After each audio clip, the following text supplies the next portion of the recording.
Hello dear students, कैसे हैं आप सभी। आशा करती हूँ आप सब ठीक होंगे, स्वस्थ होंगे, अच्छे होंगे। आईसीटी वर्चुअल क्लासरूम देहरादून में आप सभी का स्वागत करती हूँ। मेरा नाम समता है और बच्चों, क्लास 9th में आपका एग्जाम में ये जो चैप्टर है हम बीमार क्यों होते हैं ये आने वाला है। तो इस चैप्टर से रिलेटेड हम आज क्वेश्चन आंसर्स का, प्रश्न उत्तर का दोहराव करेंगे, रिवीजन करेंगे। तो चलते हैं स्मार्ट बोर्ड की तरफ और अपना हम आगे कंटिन्यू करेंगे पढ़ाई को। चैप्टर नंबर 13 है आपका हम बीमार क्यों होते हैं। इसके प्रश्न उत्तरों का हम रिवीजन कर लेंगे, दोहराव करेंगे। प्रश्न संख्या 1 क्या कहती है? अच्छे स्वास्थ्य की 2 आवश्यक स्थितियां बताइए। यदि इस तरीके से क्वेश्चन आपसे पूछा जाता है, प्रश्न पूछा जाता है कि अच्छे स्वास्थ्य की कोई 2 आवश्यक स्थितियां बताइए, तो उत्तर में आप लिखेंगे कि अच्छे स्वास्थ्य की 2 आवश्यक स्थितियां निम्नलिखित हैं, या अच्छे स्वास्थ्य की 2 आवश्यक स्थितियां हैं। बुलेट दे करके आप पॉइंट लिख सकते हैं, या 1 या 2 भी लिख सकते हैं, या आप A B भी लिख सकते हैं। पर्याप्त पोषण तथा संतुलित आहार और अच्छा सामाजिक परिवेश। यानी कि किसी भी व्यक्ति, अच्छे स्वास्थ्य का मतलब क्या है? अच्छे स्वास्थ्य का मतलब है किसी भी व्यक्ति का मानसिक, शारीरिक और सामाजिक तौर से स्वस्थ होना ही अच्छे स्वास्थ्य की निशानी है। तो अच्छे स्वास्थ्य के लिए पर्याप्त पोषण होना जरूरी है, संतुलित आहार होना चाहिए, और अच्छे स्वास्थ्य के लिए सामाजिक परिवेश का भी अच्छा होना बहुत ज्यादा जरूरी है।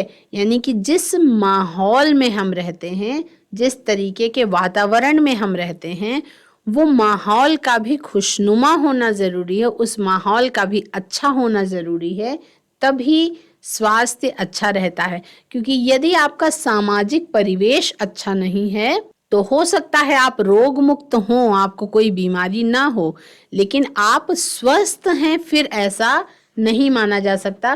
क्योंकि यदि सामाजिक परिवेश अच्छा ना हो तो व्यक्ति मानसिक तौर पे स्वस्थ नहीं हो सकता है।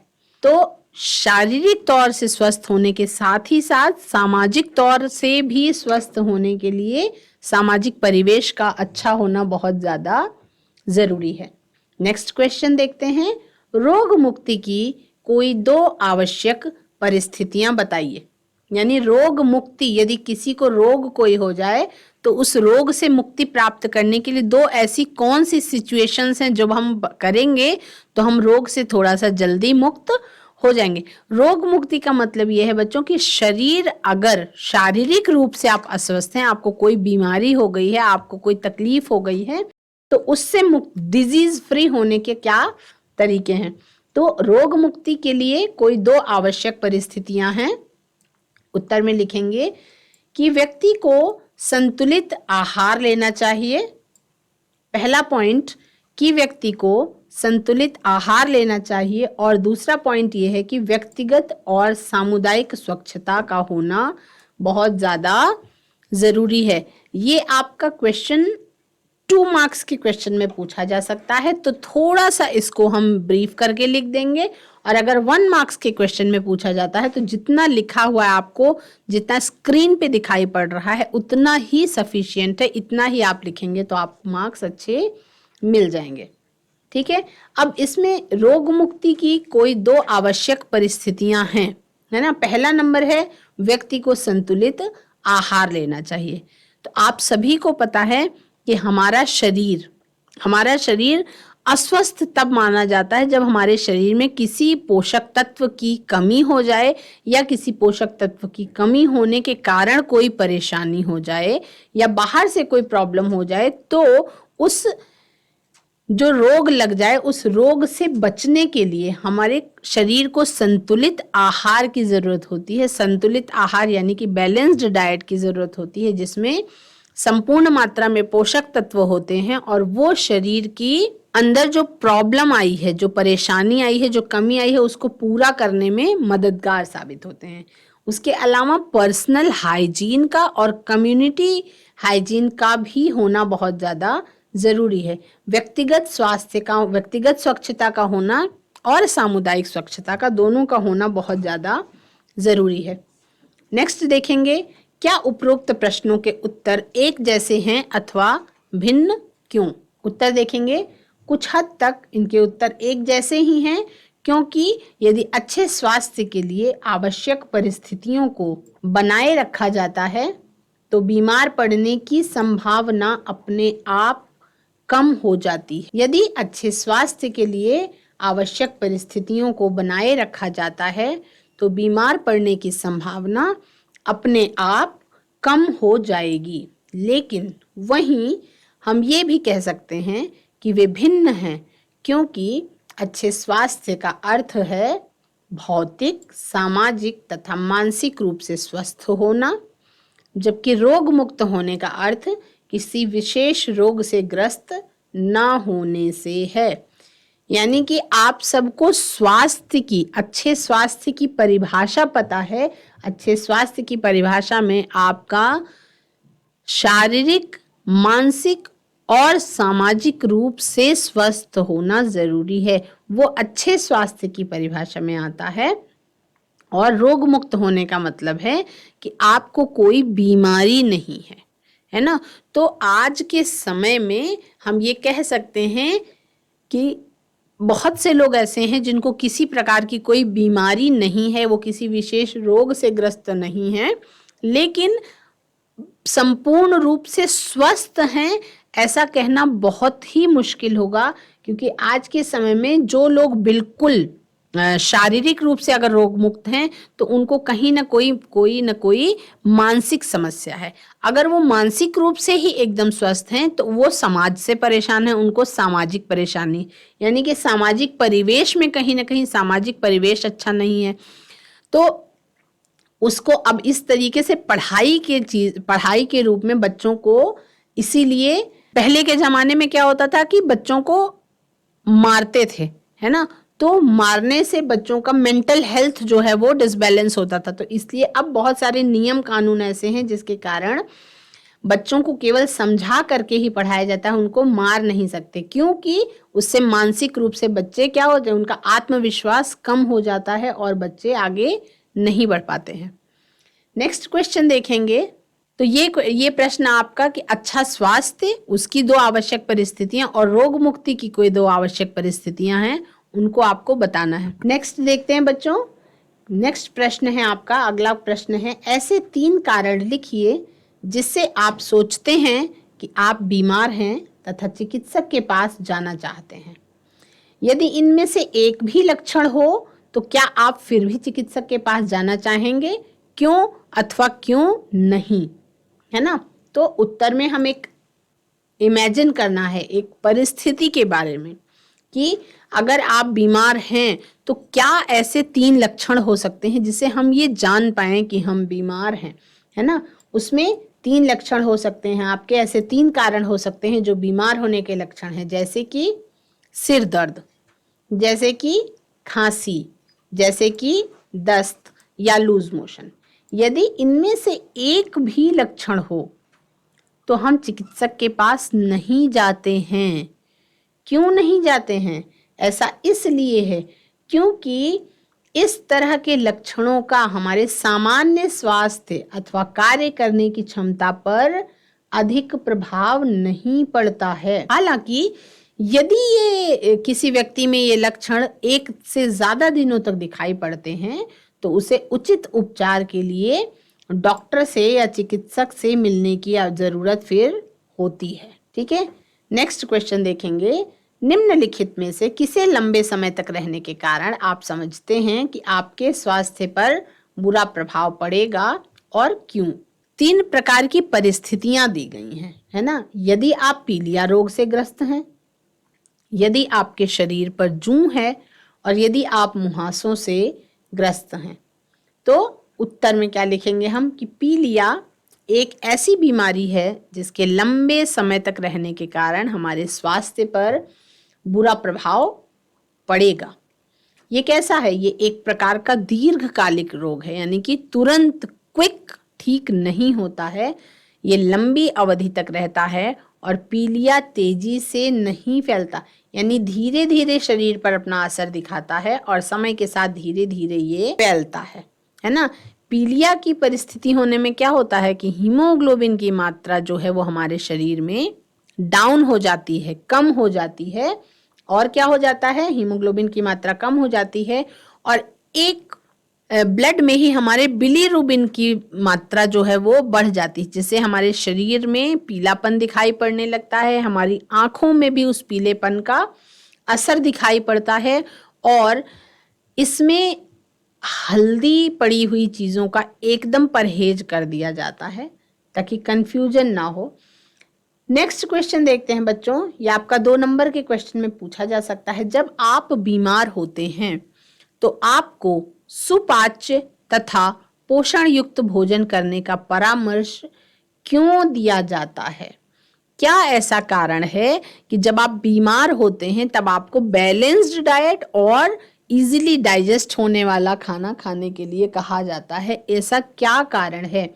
तो उत्तर में लिखेंगे कि जब हम बीमार होते हैं, जब हम क्या होते हैं, जब हम बीमार होते हैं तो हमारे सामान्य शरीर के कार्य क्या हो जाते हैं, बाधित हो जाते हैं। ऐसी स्थिति में जल्दी ठीक होने के लिए सुपाच्य और पोषण युक्त भोजन करने की आवश्यकता होती है। इसीलिए बीमार पड़ने पर सुपाच्य तथा पोषण युक्त भोजन करने का परामर्श दिया जाता है। नेक्स्ट प्रश्न देखते हैं बच्चों, संक्रामक रोग फैलने की विभिन्न विधियां कौन कौन सी हैं? उत्तर में लिखेंगे संक्रामक रोग फैलने की विभिन्न विधियां निम्नलिखित, यानी विभिन्न निम्नलिखित तरीके हैं जिनसे संक्रामक रोग जो है वो फैल सकते हैं। पहला है, संक्रामक रोग फैल जाता है हवा के कारण, हवा के द्वारा। कैसे हवा के द्वारा फैल जाता है? ऐसे रोगों के सूक्ष्म जीव, यानी कि संक्रामक रोगों के सूक्ष्म जीव मनुष्य के हवा में छींकने, खांसने, बात करने के द्वारा फैलते हैं। ये सूक्ष्म जीव हवा में मौजूद धूल कण या पानी की बूंदों द्वारा अन्य लोगों तक पहुंच सकते हैं। और उदाहरण के लिए हम लिखेंगे खांसी, जुकाम, निमोनिया और क्षय रोग हवा द्वारा फैलते हैं। हवा द्वारा संक्रामक रोग कैसे फैल जाते हैं? ये इसमें जो सूक्ष्म जीव हैं वो मनुष्य के हवा में छींकने, खांसने और बात करने के द्वारा फैलते हैं। और ये सूक्ष्म जीव हवा में मौजूद धूल कण या पानी की बूंदों द्वारा अन्य लोगों तक पहुंच सकते हैं। और उदाहरण के लिए हम लिखेंगे खांसी, जुकाम, निमोनिया और क्षय रोग। इसके जो सूक्ष्म जीव हैं वो हवा में फैल जाते हैं, है ना, छींकने, खांसने और बात करने के कारण। तो इसीलिए हमें बचपन से ही ये चीज़ सिखाई गई है कि cover your mouth and nose when you sneeze और कफिंग। जब भी आप खांस रहे हों या छींक रहे हों उस समय पे आपको अपने मुंह को और नाक को रुमाल से ढक लेना चाहिए, है ना। ये जनरल एटिकेट्स बचपन में ही सिखाए जाते हैं ताकि इस तरीके से हवा द्वारा रोगों के सूक्ष्म जीवों को हम फैलने से रोक सकें। खास तौर पे यदि आपको कोई खांसी, जुकाम, निमोनिया जैसी समस्या है या आप क्षय रोग, जिसको हम ट्यूबरकुलोसिस या टीबी के नाम से जानते हैं, अगर आप उस बीमारी से ग्रस्त हैं तो आपको अवश्य ही अपने मुंह को और नाक को छींकते और खांसते समय कवर करके रखना चाहिए। और आज के समय में चूंकि सभी लोगों को मास्क लगाने की हिदायत दी जाती है तो मास्क भी हमेशा ही लगा के रखना चाहिए। इससे क्या होता है कि जो संक्रामक रोग हैं उनके फैलने की दर को हम थोड़ा कम कर सकते हैं। दूसरे प्रकार से संक्रामक रोग कैसे फैल जाते हैं? कुछ स्पेसिफिक रोग हैं जो वायु के कारण फैल जाते हैं और कुछ स्पेसिफिक रोग हैं जो आपके जल के कारण भी फैलते हैं।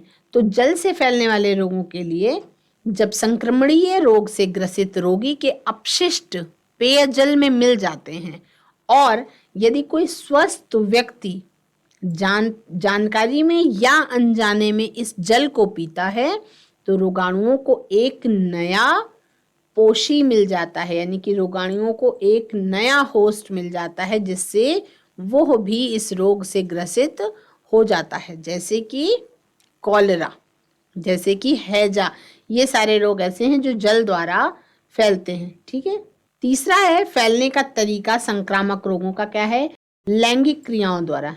ये तीसरा आपका है, जिसमें कुछ सूक्ष्म जीवीय रोग जैसे सिफिलिस है अथवा एड्स है, ये लैंगिक संपर्क के समय एक साथी से दूसरे साथी में स्थानांतरित हो जाता है। ठीक है। चौथा प्रकार है आपका रोग वाहक के द्वारा, यानी कि वेक्टर्स के द्वारा फैलने वाले रोग। कुछ कैरियर्स होते हैं, जैसे कि कुछ रोग अन्य जंतुओं द्वारा संचारित होते हैं, यानी कि कुछ ऐसे रोग होते हैं जो फैलते हैं दूसरे छोटे छोटे जीवों के द्वारा, जैसे कि जिन्हें हम क्या कहते हैं? रोग वाहक कहते हैं। जैसे उदाहरण के तौर पे यदि हम देखें तो मलेरिया नाम का बुखार जो है वो मच्छर के काटने से फैलता है, तो वो क्या होगा? मच्छर जो है वो उस मलेरिया रोग का रोग वाहक है। उसी प्रकार से डेंगू मच्छर भी, डेंगू का नाम का जो बुखार होता है वो भी मच्छर के काटने से ही फैलता है। तो इसमें मच्छर क्या हो गया? इसमें मच्छर आपका रोग वाहक के रूप में काम कर रहा है। नेक्स्ट क्वेश्चन देखते हैं। संक्रामक रोगों को फैलने से रोकने के लिए आपके विद्यालय में कौन कौन सी सावधानियां आवश्यक हैं? इसके उत्तर में हम कैसे लिखेंगे?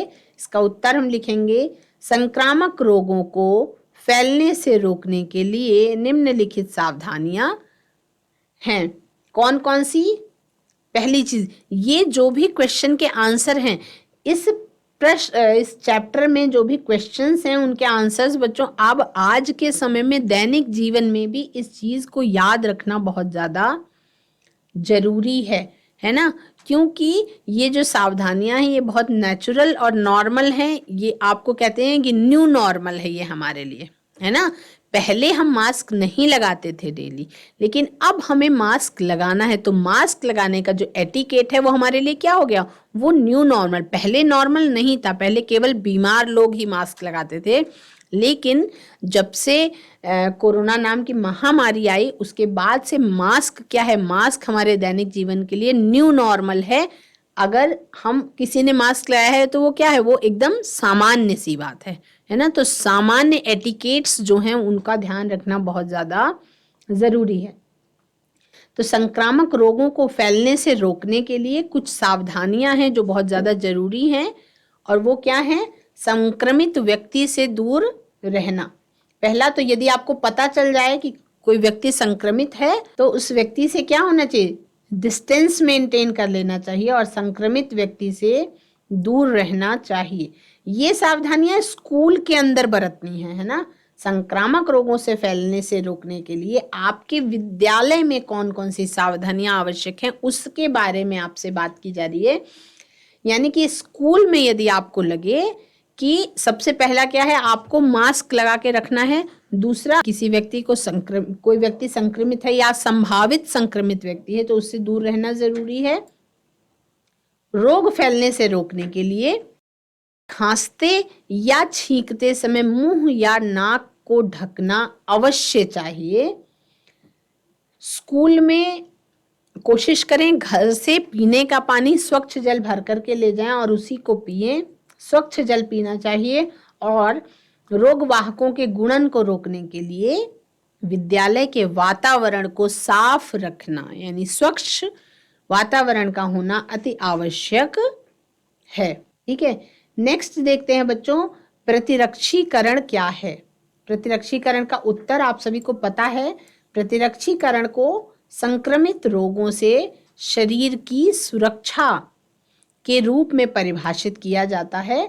यह उन रोगाणुओं की नकल करता है जो टीके द्वारा शरीर में पहुंचाए जाते हैं, यानी कि इम्यूनाइजेशन के द्वारा शरीर के इम्यूनिटी सिस्टम में पहले से ही रोगाणुओं की नकल को पहुंचा दिया जाना क्या कहलाता है? प्रतिरक्षीकरण कहलाता है, जो टीके के द्वारा, जो वैक्सीन के द्वारा शरीर में पहुंचाए जाते हैं ना, तो इसको हम वैक्सीनेशन या इम्यूनाइजेशन के नाम से जानते हैं, या इसे हम टीकाकरण के नाम से जानते हैं। और सामान्य स्वास्थ्य केंद्र में, सरकारी अस्पतालों में इस तरीके से बहुत से कार्यक्रम इस समय पे उपलब्ध हैं, जिसमें निःशुल्क टीकाकरण जो है वो नए पैदा हुए बच्चों के लिए और बड़ों के लिए भी, इवन बड़ों के लिए भी बहुत सारे टीकाकरण के कार्यक्रम जो हैं वो निःशुल्क उपलब्ध हैं, और वो सामान्य तौर पर सामान्य जनता के द्वारा इस्तेमाल भी किए जाते हैं। क्वेश्चन है, आपके पास में स्थित स्वास्थ्य केंद्र में, कम्युनिटी सेंटर में, कम्युनिटी हेल्थ सेंटर में टीकाकरण के कौन से कार्यक्रम उपलब्ध हैं? आपके क्षेत्र में कौन कौन सी स्वास्थ्य संबंधी मुख्य समस्या है? तो ये हर बच्चे का आंसर इसमें थोड़ा सा अलग होना चाहिए। स्वास्थ्य केंद्र में टीकाकरण के कौन से कार्यक्रम उपलब्ध हैं, ये एक जैसा हो सकता है, लेकिन आपके क्षेत्र में कौन कौन सी स्वास्थ्य संबंधी मुख्य समस्या है, इसके बारे में हर बच्चा जिस क्षेत्र में रहता है उस क्षेत्र में स्वास्थ्य संबंधी समस्या के बारे में आपको लिखना होगा। उत्तर में लिखेंगे, हमारे आसपास स्थित स्वास्थ्य केंद्र में डीपीटी जो कॉमनली अवेलेबल है, हम उनके बारे में लिखेंगे। डीपीटी और डीपीटी के अंदर 3 टीके एक साथ लगाए जाते हैं। 3 बीमारियों से बचने के लिए 3 अलग अलग प्रकार के टीकों को कॉम्बिनेशन के रूप में एक ही इंजेक्शन में लगा दिया जाता है। उसको हम कहते हैं डीपीटी, यानी कि डिप्थीरिया, पर्ट्यूसिस और टेटनस। डिप्थीरिया, पर्ट्यूसिस और टेटनस यानी कि काली खांसी। तो ये डीपीटी का टीका जो है, इसमें 3 रोगों के लिए, 3 रोगों से बचने के लिए, 3 अलग अलग प्रॉब्लम से बचने के लिए एक कॉम्बिनेशन का टीका मिला करके लगा दिया जाता है। आपका है बच्चों नेक्स्ट पोलियो का टीका। पोलियो का टीका जो है वो आपको इंजेक्टेबल पोलियो वैक्सीन के रूप में भी लगता है, और 2 बूंद जिंदगी की, इस तरीके का, इस नाम का एक अभियान चलाया गया था, जिसमें 5 साल से छोटे बच्चों को निरंतर कई सालों से पोलियो अभियान के रूप में टीका लगाया जा रहा है। एक तो ओरल होती है ना, जो मुंह में बूंद टपका करके और करते हैं, और दूसरा आपका पोलियो से बचने के लिए एक इंजेक्टेबल पोलियो वैक्सीन भी आती है, जिससे इंजेक्शन के तौर पे लगाया जाता है, तो ये भी लगवाते हैं। हेपेटाइटिस बी का टीका भी अवेलेबल है स्वास्थ्य केंद्रों में। एमएमआर का टीका यानी कि मीजल्स का टीका भी अवेलेबल है स्वास्थ्य केंद्रों में।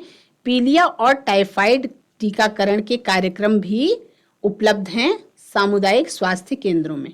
इन सभी रोगों में जो पीलिया है और टाइफाइड है, ये स्वास्थ्य संबंधी मुख्य समस्याएं हैं, है ना।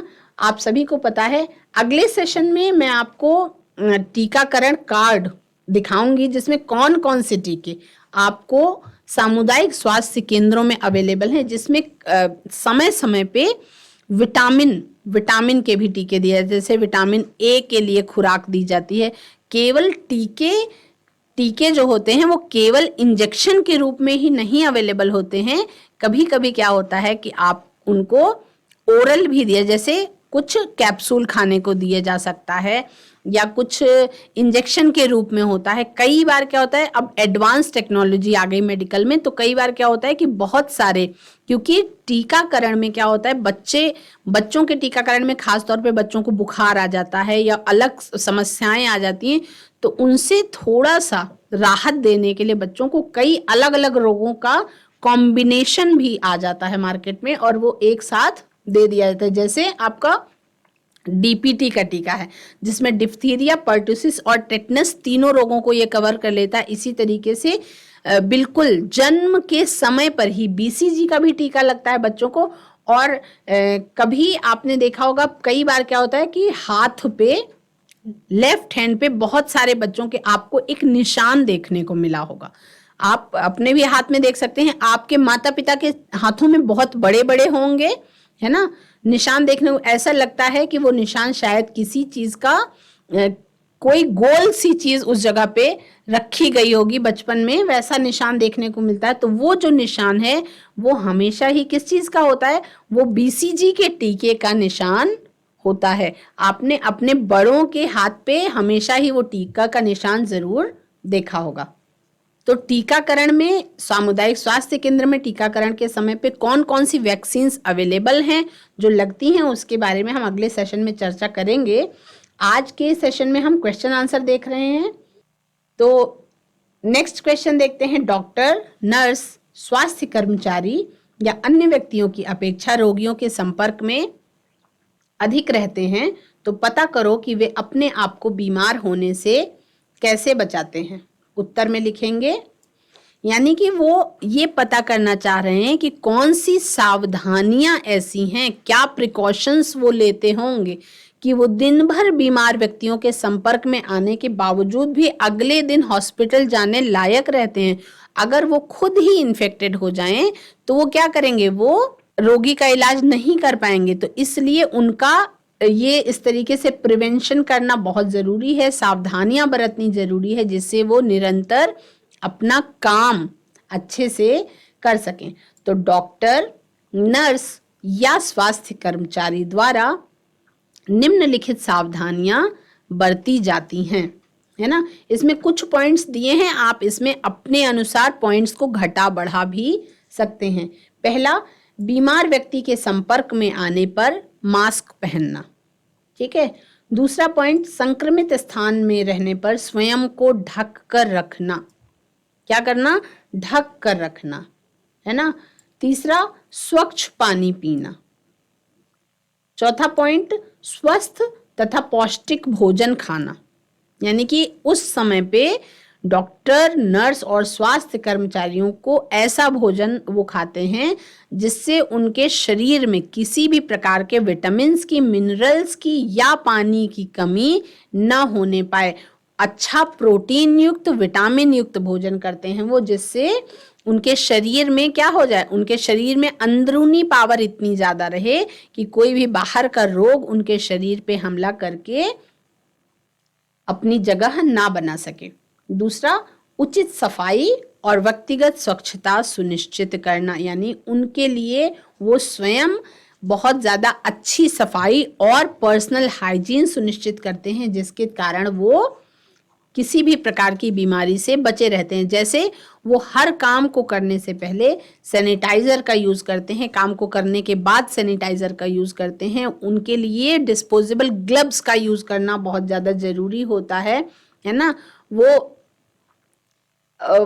मास्क लगाते हैं, अपने बालों को ढक के रखते हैं हमेशा, यानी कि कैप, स्पेशली मेडिकल कैप आती है उसको वो ढक के रखते हैं। मास्क उनके लिए स्पेशल मास्क होते हैं जिसको वो अपने नाकों पे लगा के रखते हैं, यानी कि वो अपने आप को बचाने के लिए बहुत सारी सावधानियां बरतते हैं ताकि वो अपना काम जो है वो अगले दिन भी सुनिश्चित तौर पे कर सकें।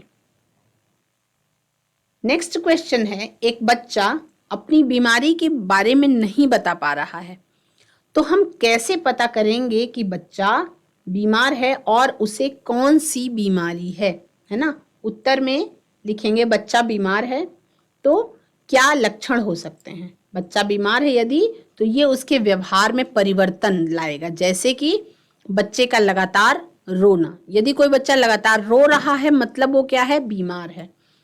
अगर बच्चा खाना नहीं खा रहा, भोजन का उचित मात्रा में सेवन ना करना, यानी जैसे माता पिता को पता होता है कि मेरा बच्चा कितना खाता है, तो अगर उतना भोजन वो नहीं खा रहा है जितना उसके लिए ज़रूरी है, तो इसका मतलब कि वो कुछ किसी परेशानी में है या बीमार है। बार बार मनोदशा में परिवर्तन होना, यानी कि बच्चा यदि बहुत ज़्यादा चिड़चिड़ा हो रहा हो, मतलब रो रहा हो या कहना ना मान रहा हो, चिड़चिड़ापन आ रहा हो उसके अंदर, तो ये भी मनोदशा में परिवर्तन। इससे भी आप समझ सकते हैं कि बच्चा जो है वो क्या है? बीमार है। और उसे कौन सी बीमारी है वो आप उसके शरीर में मिलने वाले अलग अलग लक्षणों से पहचान सकते हैं। जैसे बच्चे की बीमारी उन लक्षणों अथवा संकेतों द्वारा निर्धारित की जाती है जो उसमें देखी जा सकती है ना। और इसके लिए उन लक्षणों में क्या क्या हो सकता है? उल्टी, बुखार, दस्त, शरीर का रंग फीका पड़ना इत्यादि शामिल है। बच्चों के लिए जब तक आप घर पे हैं, सलाह ये दी जाती है, एडवाइस ये दी जाती है, खास तौर पे बच्चों के लिए, कि बच्चों के लिए अगर आपको समझ में ना आ रही हो बीमारी या आपको परेशानी समझ में ना आ रही हो, तो you should have to go to paediatrician. आपको बाल रोग विशेषज्ञ के पास जाना चाहिए, क्योंकि बच्चों के साथ खिलवाड़ कभी कभी बहुत ज़्यादा नुकसानदायक हो सकता है या कभी कभी उसमें प्रॉब्लम हो सकती है। ठीक है, नेक्स्ट क्वेश्चन देखेंगे। निम्नलिखित किन परिस्थितियों में कोई व्यक्ति पुनः बीमार हो सकता है और क्यों? परिस्थितियां अलग अलग दी गई हैं, जैसे जब वो मलेरिया से ठीक हो रहा और वो चेचक रोगी की सेवा कर रहा हो, मलेरिया से जब वो मलेरिया से ठीक हो चुका हो और चेचक रोगी की सेवा कर रहा हो, या मलेरिया से ठीक होने के बाद 4 दिन उपवास करता है और चेचक के रोगी की सेवा भी करता है ना? तो इसके उत्तर में लिखेंगे, जब कोई व्यक्ति मलेरिया से ठीक होने के बाद 4 दिन उपवास करता है और चेचक के रोगी की सेवा कर रहा है, तो इस परिस्थिति में वो पुनः बीमार हो सकता है। मतलब कहने का मतलब ये है कि यदि कोई व्यक्ति खुद ही ठीक नहीं है और ऐसी परिस्थिति में उसको बहुत ज्यादा संक्रामक बीमारी वाले रोगी से ग्रसित रोगी की सेवा करनी पड़े, तो उसका बीमार दोबारा से होना बहुत ज्यादा संभव है। इसका कारण क्या है कि ठीक होने के दौरान वो जब उपवास कर रहा है तो उसकी क्या इम्यूनिटी सिस्टम कमजोर होती है, प्रतिरक्षा प्रणाली इतनी कमजोर होती है कि उसका शरीर किसी बाहरी रोग के संक्रमण से अपनी रक्षा नहीं कर सकता है। और इसमें भी इस परिस्थिति के बावजूद भी यदि वो चेचक के रोगी की सेवा कर रहा हो, यानी जो आपका चेचक है, स्मॉल पॉक्स है, ये क्या है? ये एक संक्रामक रोग है, तो यदि उसकी सेवा कर रहा है तो चेचक के विषाणु, आपको पता है कि चेचक जो है वो एक वायरल डिजीज है ना, एक वायरस से फैलने वाली बीमारी है, तो चेचक के विषाणु से संक्रमित होने की संभावना अधिक हो जाती है और वो पुनः इस रोग से ग्रस्त हो जाएगा। मतलब एक बीमारी ठीक नहीं हुई और दूसरी बीमारी से वो ग्रसित हो जाएगा। नेक्स्ट इसी तरीके का एक क्वेश्चन है जिसमें परिस्थितियां दी गई हैं। तो जब भी आपके परिस्थितियों वाले क्वेश्चंस यदि आते हैं तो उसमें आपको अपना दिमाग लगाना है, अपना तर्क वितर्क आपको करना है ना? हर बच्चे का उत्तर अलग होना चाहिए। इस बात का ध्यान रखेंगे कि जब भी आप प्रश्न का उत्तर लिखेंगे तो हर व्यक्ति का उत्तर, हर बच्चे का उत्तर अलग अलग होना चाहिए, क्योंकि हर बच्चा जो है वो अलग अलग सोचता है, हर बच्चे के पास अलग इंफॉर्मेशन है ना? कुछ चीजें कॉमन होती हैं और कुछ स्पेसिफिक चीजें होती हैं। तो यदि इसमें आप उत्तर लिखेंगे तो क्या लिखेंगे? जब आपका मित्र खसरा से पीड़ित है तब बीमार होने की संभावना बढ़ जाती है।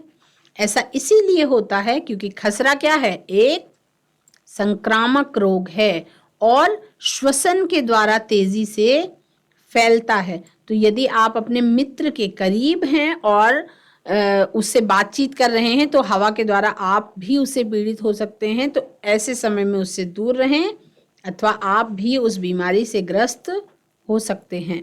तो बच्चों, कुछ ये क्वेश्चंस थे जो आपके हम बीमार क्यों होते हैं इस चैप्टर से संबंधित थे। ठीक है बच्चे, तो इसको आप समझेंगे। अच्छा, ये आपका चैप्टर जो है, ये चैप्टर एग्जाम में इस बार आने वाला है ना, तो इसमें से आपको बहुत ज्यादा तैयारी करना है इस वाले चैप्टर से। इसमें आपको क्वेश्चन आंसर जो हैं वो आपको जिस तरीके से आ सकते हैं वो मैंने आपको बताए। और कुछ क्वेश्चन आंसर ऐसे हैं जैसे वो पूछ सकते हैं आपसे कि संक्रामक रोग क्या है ना? छोटे छोटे क्वेश्चंस भी पूछ सकते हैं, जैसे संक्रामक रोग क्या हैं वो पूछ सकते हैं।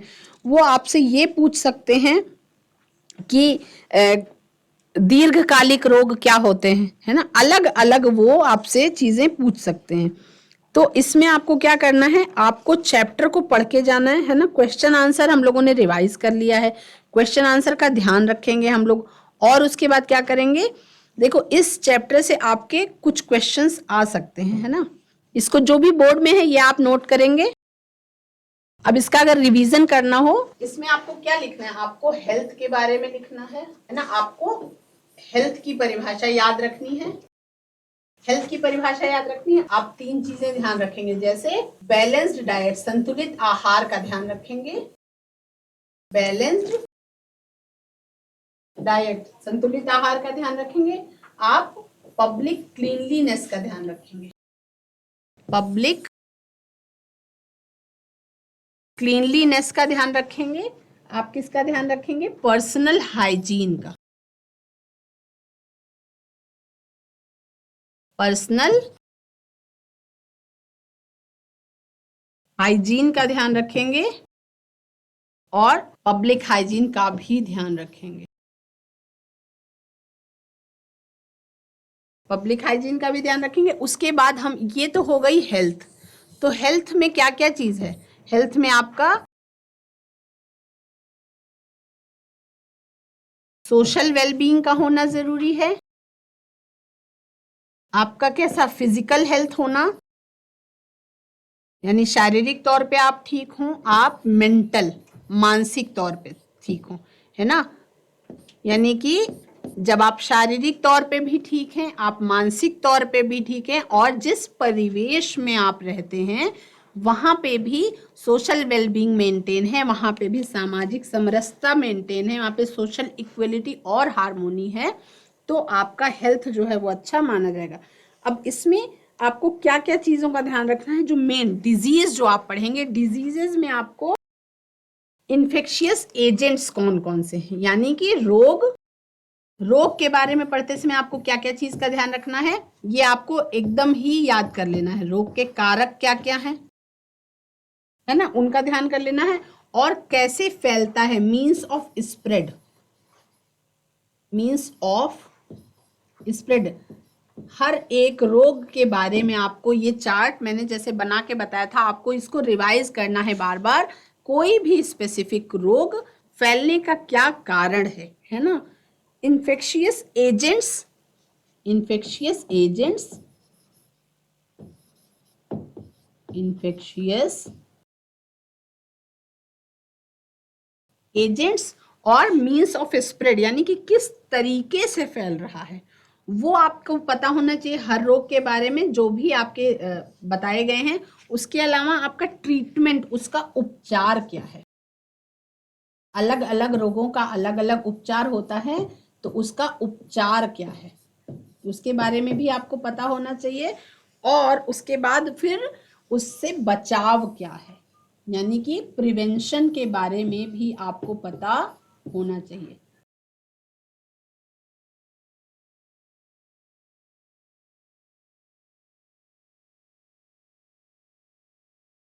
बच्चों, आज की क्लास में हम बीमार क्यों होते हैं, इस चैप्टर के बारे में हम लोगों ने उससे रिलेटेड परीक्षापयोगी क्वेश्चन आंसर, प्रश्न उत्तर के बारे में चर्चा करी। और लास्ट में मैंने आपको थोड़ा सा रिवाइज भी करवाया कि इस चैप्टर से रिलेटेड जो रोग हैं, रोगों के उपचार, रोगों का कारण, रोगों से बचाव और रोग किस तरीके से फैलता है, उसके कारक के बारे में आपको एकदम लर्न होना चाहिए, कंफ्यूज नहीं होना है। आज की क्लास में इतना ही। अगले सेशन में हम फिर कुछ और चैप्टर्स के बारे में चर्चा करेंगे जो आपकी परीक्षा के लिए उपयोगी हैं। That's all for today. Have a nice day, take care.